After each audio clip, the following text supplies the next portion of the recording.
یہ بات تو اکثر سننے میں آتی ہے کہ مستقبل ایشیا کا ہے، لیکن اس کا اصل مطلب کیا ہے؟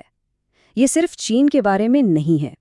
آج ہم پیرا کھنہ کی تحقیق کی مدد سے اس کہانی کی ان تہوں کو کھولیں گے جو اکثر خبروں کی سرخیوں میں کہیں کھو جاتی ہیں۔ نیپولین کا یہ مشہور قول ہم سب نے کہیں نہ کہیں سنا ہی ہوگا۔ کئی دہائیوں تک جب بھی دنیا نے ایشیا کے بارے میں سوچا تو بس اسی ایک خیال پر ساری توجہ مرکوز رہی کہ ایک سویا ہوا دیو ہے جو اب جاگ رہا ہے۔ لیکن اگر اصل کہانی اس سے کہیں زیادہ بڑی ہو، یہ صرف ایک ملک یعنی چائنا کی نہیں بلکہ 5 ارب لوگوں کی کہانی ہے۔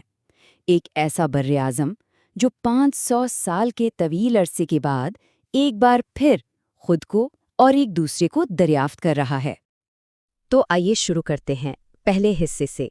یہ 500 سالہ ملاپ شاہراہ ریشم کے دور کے بعد یہ پہلی بار ہو رہا ہے کہ ایشیا کے ممالک ایک دوسرے کی طرف دیکھ رہے ہیں، مغرب کی طرف نہیں۔ ذرا ان اعداد و شمار پر نظر ڈالیں۔ یہ صرف نمبرز نہیں ہیں، یہ عالمی طاقت کے توازن میں ایک زلزلے کی طرح ہے۔ دنیا کی آدھی سے زیادہ آبادی اور معاشی ترقی کا 2/3 حصہ۔ جب یہ تمام ممالک ایک ساتھ مل کر کام کرنا شروع کرتے ہیں تو دنیا کی شکل ہی بدل جاتی ہے۔ اب آتے ہیں دوسرے حصے پر اور ایک بہت بڑی غلط فہمی پر۔ غلط فہمی نمبر 1 یہ کہ مستقبل صرف اور صرف چینی ہے۔ آئیے اس مشہور خیال کو ذرا پرکھتے ہیں۔ تو سوال یہ ہے کہ کیا یہ سب کچھ واقعی صرف چین کے بارے میں ہے؟ اس کا جواب شاید آپ کو حیران کر دے۔ چلے اعداد و شمار پر ایک نظر ڈالتے ہیں۔ اس چارٹ کو دیکھیں، زیادہ تر لوگوں کا خیال ہے کہ سارے کی ساری سرمایہ کاری چین جاری ہے، لیکن حقیقت کچھ اور ہی ہے۔ جنوب مشرقی ایشیا کے 10 ممالک کا یہ بلاک آسیان اب چین سے بھی زیادہ غیر ملکی سرمایہ کاری حاصل کر رہا ہے۔ اس کا مطلب صاف ہے کہ عالمی سرمایہ کار اب اپنی ساری شرطیں صرف ایک جگہ پر نہیں لگا رہے۔ اور یہ نمبر 60% سے زیادہ، یہ سب سے اہم ہے۔ اس کا مطلب یہ ہے کہ ایشیا کی معیشت اب اپنے ہی انجن پر چل رہی ہے۔ اب وہ تجارت کے لیے یورپ یا امریکہ پر اتنا انحصار نہیں کرتے جتنا وہ ایک دوسرے پر کرتے ہیں۔ یہ ایک معاشی طور پر خود مختار براعظم بنتا جا رہا ہے۔ جیسا کہ پیرا کھنہ کہتے ہیں، اس سب کو چین تک محدود کر دینا ایک بہت بڑی غلطی ہے۔ ایشیا کی کہانی ایک ستارے کی نہیں بلکہ ستاروں کے پورے جھرمٹ کی کہانی ہے۔ اچھا، اب آتے ہیں تیسرے حصے پر اور دوسری بڑی غلط فہمی پر کہ ایشیا مغرب کی نقل کرے گا۔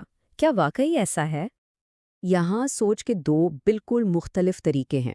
مغربی ماڈل میں آزاد انتخابات اور نظریات کو سب سے اہم سمجھا جاتا ہے، لیکن بہت سے ایشیائی ممالک میں ترجیح کچھ اور ہے: استحکام، نظم و ضبط اور معاشی نتائج۔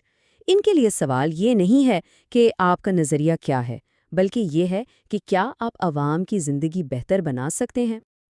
اور اسی سوچ کو ٹیکنوکریٹک گورننس کہتے ہیں۔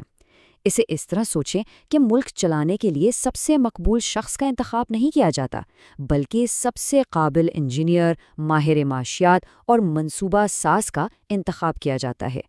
یہاں حکومت کی کارکردگی اس کے نتائج سے ماپی جاتی ہے، صرف وعدوں سے نہیں۔ اور سچ تو یہ ہے کہ ایشیا کو مغرب کی طرف دیکھنے کی ضرورت ہی نہیں ہے۔ اس کے پاس کامیابی کے اپنے ماڈلز موجود ہیں۔ اس ٹائم لائن کو دیکھیں۔ پہلے جاپان نے راستہ دکھایا، پھر ایشین ٹائیگرز نے اس سے سیکھا، پھر چین نے ان سب سے سیکھا، اور آج جنوب مشرقی ایشیا کی باری ہے۔ یہ ایک ایشیائی ترقی کا ماڈل ہے جو ایشیا نے خود اپنے لیے بنایا ہے۔ اب آتے ہیں چوتھے حصے پر، حقیقی ایشیائی نظام۔ تو اگر یہ چینی غلبہ نہیں ہے اور مغربی نقل بھی نہیں تو پھر یہ نظام آخر ہے کیسا؟ اسے کثیر جہتی ہیجنگ کہتے ہیں۔ یہ ایک طرح کا سفارتی جوجٹسو ہے۔ کسی ایک بڑی طاقت کے کیمپ میں جانے کے بجائے ایشیائی ممالک سب کے ساتھ کام کرتے ہیں۔ وہ امریکہ سے سیکیورٹی لیتے ہیں، چین سے سرمایہ کاری اور جاپان سے ٹیکنالوجی۔ وہ کسی ایک کے وفادار نہیں ہیں، صرف اپنے مفادات کے وفادار ہیں۔ اور یہ کہانی صرف چین کے بیلٹ اینڈ روڈ کی نہیں ہے۔ ایشیا کے مستقبل کی تعمیر کے لیے ایک دوڑ لگی ہوئی ہے۔ امریکہ، جاپان، بھارت، یورپ سب اپنے منصوبے پیش کر رہے ہیں، اور اس مقابلے کا فائدہ کسے ہوتا ہے؟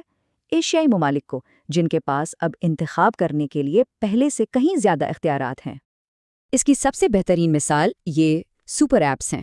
سنگاپور کی گریب اور انڈونیشیا کی گوجیک کو دیکھیں۔ وہ پیسہ کس سے لیتی ہیں؟ امریکی اور چینی، دونوں سے۔ یہ سرد جنگ والی ذہنیت کو مسترد کرنے کی بہترین مثال ہے۔ وہ کسی کی طرفداری نہیں کرتی، وہ صرف کاروبار کرتی ہیں۔ اور اب آخری حصہ، کل کی دنیا ایشیائی ہے۔ تو ان سب باتوں کا مطلب کیا نکلتا ہے؟ آئیے اس سب کو سمیٹتے ہیں۔ تو اس ایشینائزیشن کے دور میں خوش آمدید۔ ایک نئی کثیر قطبی عالمی ترتیب آ نہیں رہی، وہ تو پہلے ہی یہاں ہے۔ یہ ایک ایسا نظام ہے جو اپنی شرائط اور اپنی منطق پر چلتا ہے، اور باقی دنیا کو اس کے ساتھ مطابقت پیدا کرنی ہوگی۔ آخری بار جب ایشیا اس طرح سے آپس میں جڑا ہوا تھا تو وہ 500 سال پہلے شاہراہ ریشم کا دور تھا۔ آج جب 5 ارب لوگ دوبارہ جڑ رہے ہیں تو سوچنے کی بات یہ ہے کہ ان کا بنایا ہوا یہ نیا نظام ہماری دنیا کو آنے والی دہائیوں میں کیسے بدل کر رکھ دے گا۔